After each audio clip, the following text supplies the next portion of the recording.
Assalamualaikum semuanya. Perkenalkan, nama saya Muhammad Haikal Rabbani. Saya dari program studi Teknik Elektro semester 5 dari mata kuliah Sistem Mikroprosesor dan Mikrokontroler pertemuan ke-14.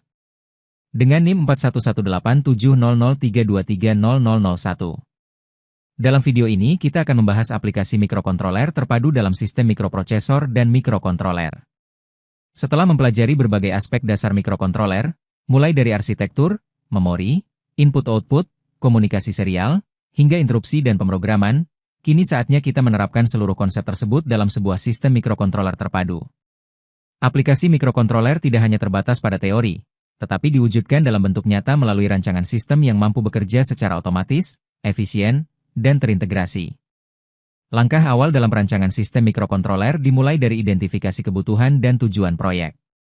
Misalnya, kita ingin membuat sistem pengendali suhu otomatis, sistem parkir pintar, atau alat monitoring lingkungan. Dari kebutuhan tersebut, kita menentukan perangkat keras yang sesuai seperti mikrokontroler jenis PIC, Arduino, atau AVR, kemudian memilih komponen pendukung seperti sensor, aktuator, dan modul komunikasi. Perancangan sistem terpadu memerlukan integrasi berbagai subsistem, mulai dari input-output digital dan analog, pengatur waktu, timer, hingga komunikasi data serial. Semua modul ini harus saling berinteraksi dengan baik agar sistem bekerja secara harmonis. Input berfungsi sebagai sumber data dari lingkungan, misalnya sensor suhu, sensor cahaya, atau tombol. Sementara itu, output menjadi sarana sistem untuk memberikan respon, seperti menyalakan LED, menggerakkan motor, atau menampilkan data pada layar LCD. Salah satu bagian penting dalam sistem terpadu adalah pengaturan waktu menggunakan timer. Timer memungkinkan sistem menjalankan proses secara terjadwal tanpa harus mengandalkan interaksi langsung dari pengguna. Sebagai contoh, mikrokontroler dapat diatur untuk membaca sensor setiap 1 detik atau mengirimkan data secara periodik ke komputer melalui komunikasi serial. Kemudian, dalam integrasi komunikasi, sistem sering memanfaatkan protokol seperti USART, SPI, atau I2C. Melalui komunikasi ini, berbagai modul dapat bertukar data. Misalnya, modul sensor terhubung ke mikrokontroler melalui I2C, sedangkan hasil pengolahan datanya dikirim ke komputer atau modul tampilan melalui USART. Komunikasi serial menjadi jembatan antar perangkat sehingga sistem mampu bekerja sebagai satu kesatuan yang cerdas dan efisien.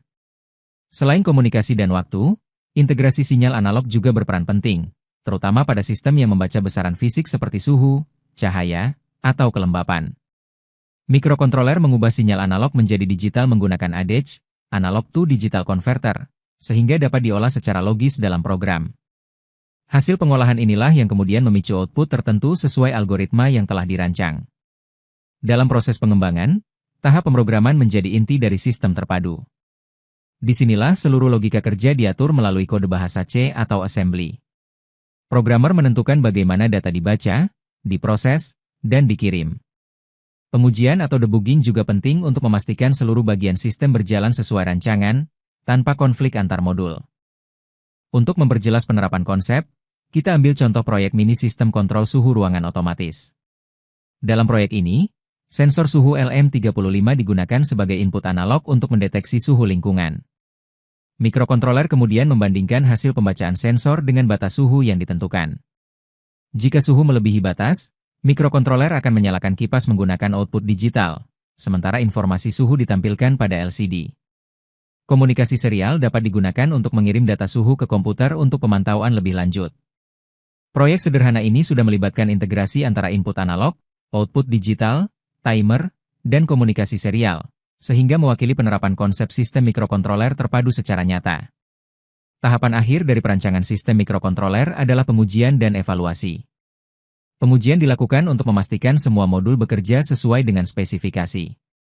Jika terdapat kesalahan atau ketidaksesuaian, dilakukan kalibrasi, perbaikan rangkaian, atau penyesuaian program. Dengan demikian, sistem yang dihasilkan menjadi lebih stabil dan siap untuk digunakan pada aplikasi sesungguhnya. Melalui penerapan sistem mikrokontroler terpadu, kita dapat memahami bagaimana seluruh konsep dasar yang telah dipelajari saling melengkapi satu sama lain. Mulai dari pengolahan input, hingga pengendalian output dalam satu kesatuan sistem yang utuh.